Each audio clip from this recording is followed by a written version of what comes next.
that there are certain basic principles that we're not by one iota going to compromise on, including, for example, NATO's open door, the right of countries to choose with whom they'll associate, which alliances they'll join.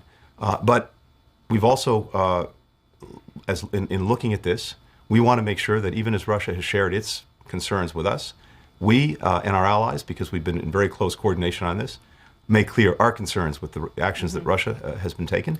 Another telling moment when Joe Biden went off script was yesterday when your own Jackie Heinrich asked a very good question. Why is he sitting around waiting for Vladimir Putin to make the first move? And he called that a stupid question. Actually, it's a very good question, not just about Ukraine, but about foreign policy under the Biden presidency in general.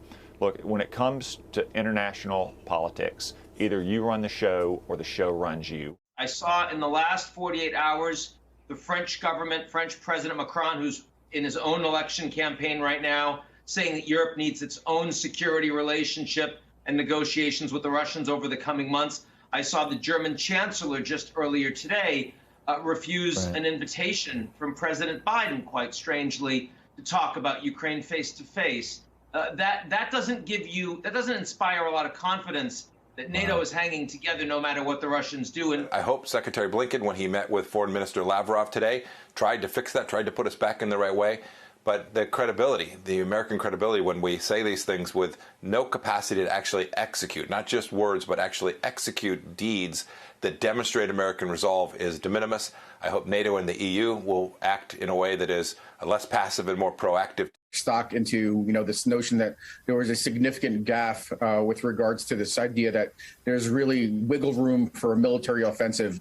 I think President Biden clarified the point by saying he meant there's a whole range of different hybrid warfare tactics that the Russians could employ that would have a reciprocal, symmetrical response.